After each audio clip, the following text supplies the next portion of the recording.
what have you seen from Stetson Bennett this year? It seems like he's really made a jump, and I mean, obviously had a great season last year too. So what have you seen from him? What do you mean really made a jump? They it seems like they won the national title last year, didn't they? Obviously, you're a pretty good quarterback if you win the national title. Right. Lead your team at.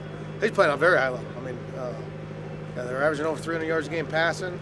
Obviously, they have a great stable of running backs that they're running it all over people. They got really good receivers and tight ends. I mean, tight ends are the combination of size and athleticism is, it's something to really see. And then, he's playing at a tremendous high level, operating the offense. I mean, making plays left and right. I think he takes a scramble versus Auburn. It's either two-man, goes like 70 yards, splits the defense. So he probably a lot faster than probably people give him credit for.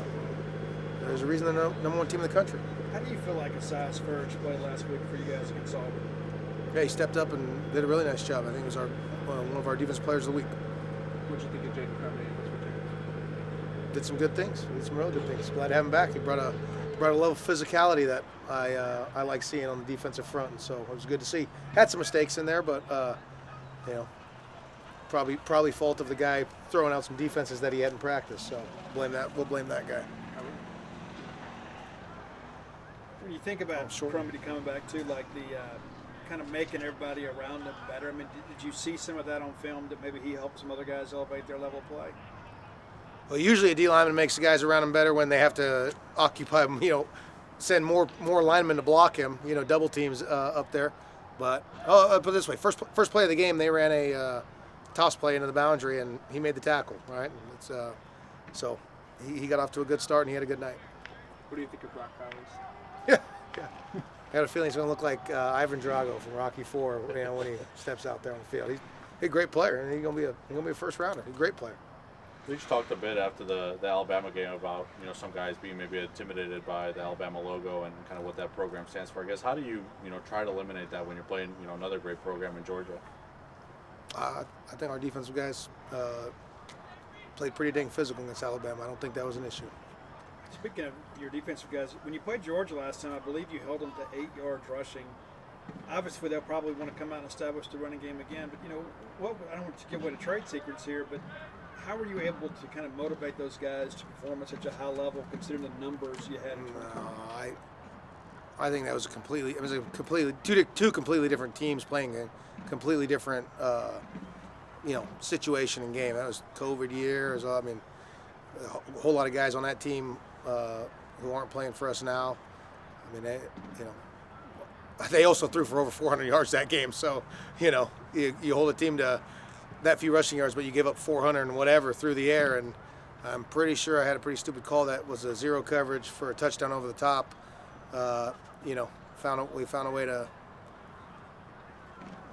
You stop throwing all you want, but obviously if they throw for that many yards, it's nothing special. But yeah, no, I imagine there's a chance they could come out in the first carry, top that rushing total. So they're executing at an extremely high level right now. It's going to be quite the challenge. With so many teams getting away from using a tight end, when you do face a good team that has a tight end, what kind of extra challenges that add to the scheming?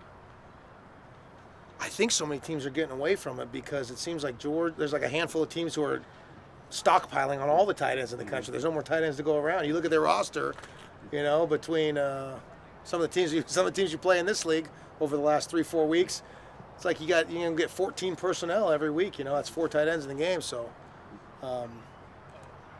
when you combine their size, strength, and athleticism, their speed, the issues they can create in the run game, create all these extra gaps. Obviously, they're good run blockers at the point of attack. And then they can, the very next play, stay in the same personnel, jump out and empty and run 4 verticals. Yeah, that's a big stressor on a defense because it's very hard to match personnel. It's very hard to get bigger people in the game. And then, those bigger people also have to then go cover them man-to-man and run down the field. I mean, there's a reason they do what they do, and they do it so well. They're great personnel. You were talking about that Georgia game from a couple of years ago earlier. I mean, I wasn't. You guys were talking about it. I don't think it has anything to do with this, but But I'm curious what you guys learned from maybe some of the younger players, the guys that maybe had to step into bigger roles in that game, and kind of how they bought into the culture of you and Coach Leach and what you guys tried to implement. In your first year here playing under tough conditions. I think you guys are trying to write a story or something right there. You're trying to fabricate something that probably doesn't exist. I remember I mean, I remember Errol was a senior linebacker on the team. I mean, Marquise was a senior D-line. Those are the guys I remember. And there's a few guys out there. I mean, Forbes was out there playing. Buki was out there playing. Crumity and Pick were probably out there a little bit. But no, I remember Will Rogers getting his first start and operating the offense at an incredibly high level, and probably was a foreshadowing of things to come of how good of a quarterback we have operating our offense. And it's really nice as a defense coordinator to know you got a quarterback like that you're married up with, because I think they controlled the ball a lot in that game and probably kept us off the field, and that probably had more to do with our defensive, whatever success we had. Pretty good defense when you're standing on the sideline, I guess for you, you've been around, you know Jaquavius Marks pretty well. What was it like, kind of seeing him score the game-winning touchdown there in an emotional game against Auburn? Number one, it was awesome to finish the game. Going through some of those ups and downs from the first quarter all the way to the end of the game. But I was excited and very proud of just the fight that we continued as a team, and to finish it off with Woody and doing that, I thought that was awesome. So I was glad we were able to finish. What have you thought of Simeon in the return game specifically? Yeah, Simeon's doing a good job. He's hungry, obviously, of getting out there and obviously giving the ball, but at the same time blocking and doing everything he can to allow Tulu and the rest of those guys to be successful. So he's been doing a good job.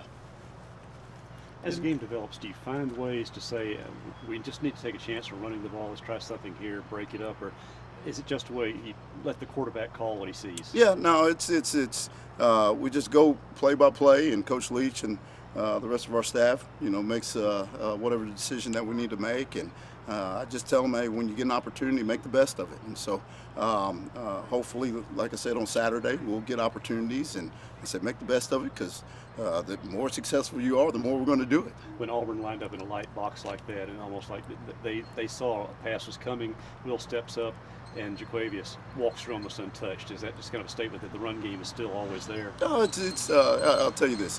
Whatever Will and the rest of our offensive staff does, we'll always be there. And I think we've had our ups and downs, obviously, of making sure we're staying consistent. And so that's kind of the big message that we continue to preach. So run game-wise, pass game-wise, whatever's working, hey, let's go after it. How do you feel like Dylan's done this week in practice? Dylan's been doing good. I know he's excited about getting back and continues to move in the right direction. And so he's going to be ready to go. And I know he's excited and biting at the bits to get going. We've seen teams, maybe instead of just the traditional drop eight, kind of load up the box a bit, maybe bring some pressure. I guess, what's kind of the message to your guys about maybe hanging in there, picking up a block every now and then when needed? Yeah, we always got to be ready. We're expecting to see him a little bit more this year, which is good. And we're preparing those guys 100% on everything. And, our biggest number one thing is protect Will. We got to make sure that we do that and do a great job doing it. Georgia's done a good job of putting pressure on the quarterback, and not really sure how many sacks that they had last week, but they do a great job. They're well coached and they're physical, so we got to match their intensity. When a team does line up in a run defense, is that almost kind of a reverse compliment to y'all that now they respect you? Yeah, every once in a while. I'm like, if they do, it's hey, let's find a gap and let's hit that thing hard, and let's try to produce as many yards as we possibly can. Been coaching running backs for I think 8 or 9 months now. How's it going? Like, still growing pains, or do you feel pretty integrated? I'm loving it. I'm loving those guys in that room, number one, and I love the teaching and them being able to say it back to me. And so I think the number one thing is gaining their trust and gaining their love, which has been fantastic and been great. And then the second thing is just teaching them a little bit more of the ball game. And I think we've grown as a group of understanding what guys or what teams are trying to do to you, but at the same time playing hard and leaving everything out on the field. So I think that's been good. One thing about this offense, it seems like, of course, running backs have caught a lot of passes the previous years.